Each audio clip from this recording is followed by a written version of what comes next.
So is it true? Ryan, I wanted to find the words to tell you, but it was so hard. I couldn't have made it any easier, me doing my father routine all over the restaurant. You don't know how much I want to have a family with you. But you don't think that this is it?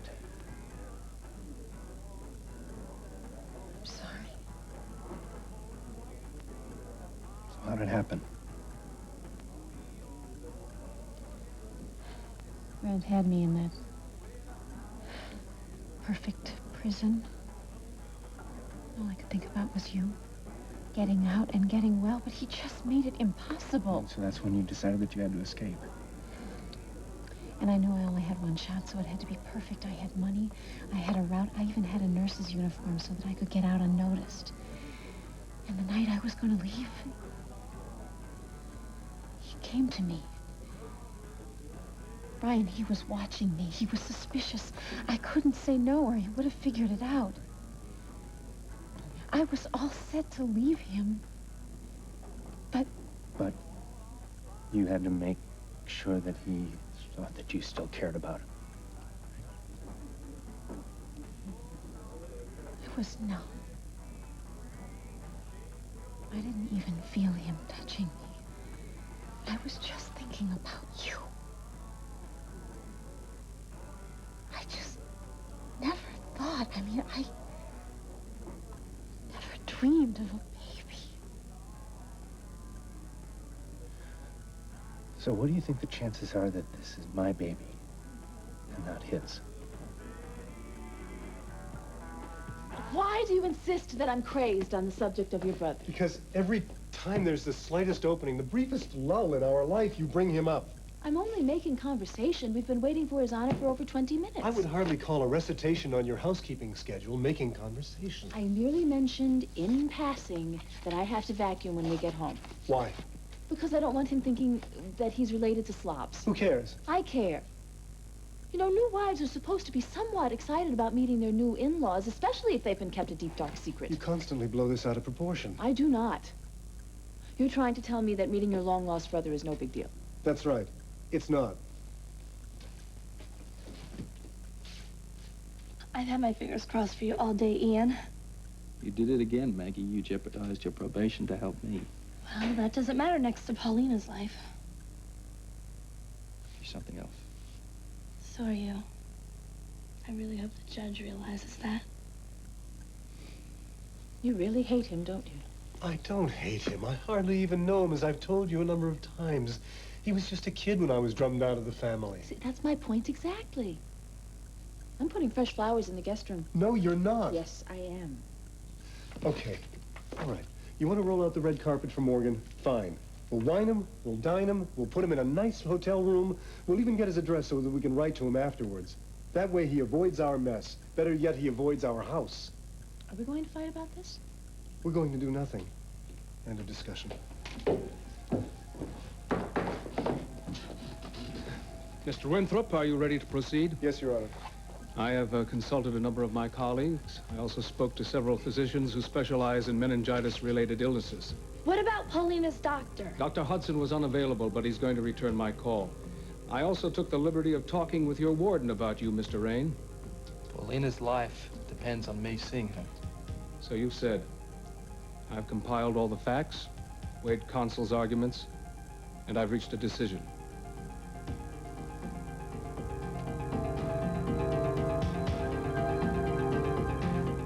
Look at her face and her eyes. You're right, that could be Paulina's mother. She died when Paulina was born, right? Yes, of a fever in San Cristobal.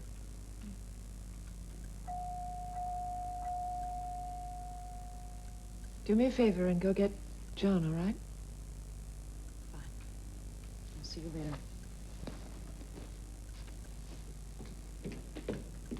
Is that what I think it is? Man.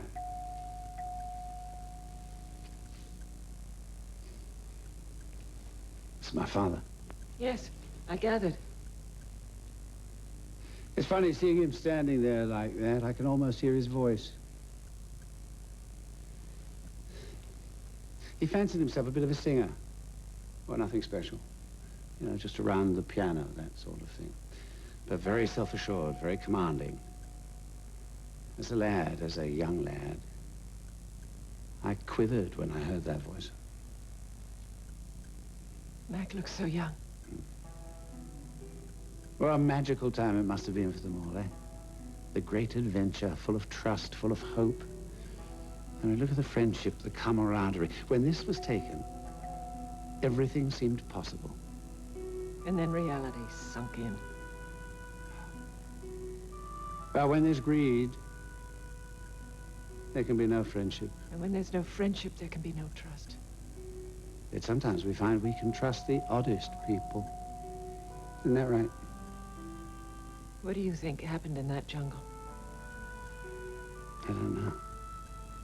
Possibly a fever of greed. Rivalries run out of control, or a lifetime's ambition thwarted by one man. These are the lies of Spencer and Jake. Yes, I know. But a lie told often enough can become the truth. So by default, Mac becomes a liar and a cheat? We've both heard all the words, Rachel. Self-serving, self-interested, hypocrite, seducer, and betrayal.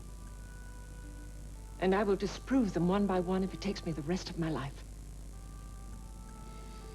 Well, unfortunately, your company does not have the luxury of time. You know, the really sleazy thing is that they're attacking a man who cannot defend himself. Oh, don't be so naive, Rachel. The buffoons have targeted you. Now, if they can tarnish the reputation of Mac Cory, that flawless entrepreneur, the man you loved in the process, well, it'll add a little spice to them. Then they're going to hear the truth. Everyone's going to hear the truth. And that will close this Pandora's box and lock all those disgusting lies inside. And then what? And then maybe I'll have some peace.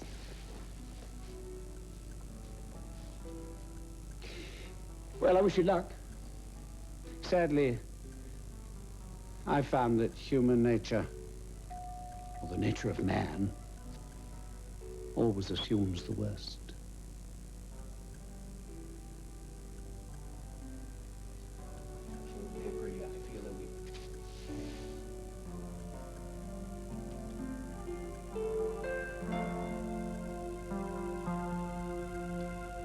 So you know him too? Sure, I work with Father Pete down at rehab 1 day a week. Boy, he sure gets around. Well, Pete can reach out and connect with people. I mean, it's a real gift. Plus he has, you know, a direct connection upstairs. And he said that when all else fails, pray. Well, you know, if Pete said to pray, I gotta believe him. But you better be careful.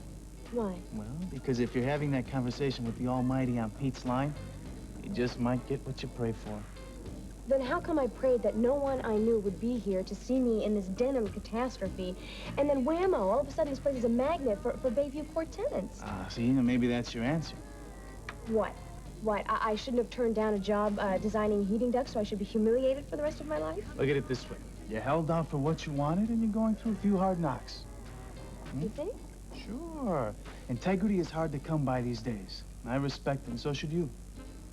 You're right. You're right. I mean, why should I be sneaking around this place? I mean, I'm not doing anything wrong. Atta girl. In fact, I'm doing a lot right. You sure are. So, I'm gonna go. Yep.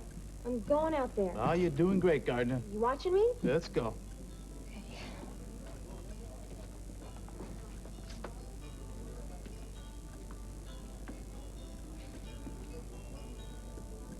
Remember the times we made love on the beach? Chances are this baby is yours. I mean, certainly if love has anything to do with it. I don't even want you to think about Grant. Vicky. Read this. Oh, please tell me that you're not covered with ketchup. No, but I hope this mustard comes out of my shirt. It cost me a fortune. Oh, no. Listen, I'll pay for the cleaning. I'll even buy you a new shirt. I'm kidding. It's okay, I'm not hit, I'm fine. Oh, thank God. I mean, no, that's really good. I mean, I don't do this very often. Oh, well, I guess management's happy about that. No. I don't waitress. I'm an architect. I'm just, you know, trying to figure out how to design better restaurants. An architect, that's interesting. Well, would I have heard of you, or? No, I don't think so. Well, maybe. I mean, I did just design a new espresso bar in town. The Daily Grind? No, I'm new around here, sorry. What did you say your name is? Brad, is that you down there? What happened to you? Did you get tripped or something? I take it all back, God, please, please. Just let me get through this, and I will never ask you for anything ever again.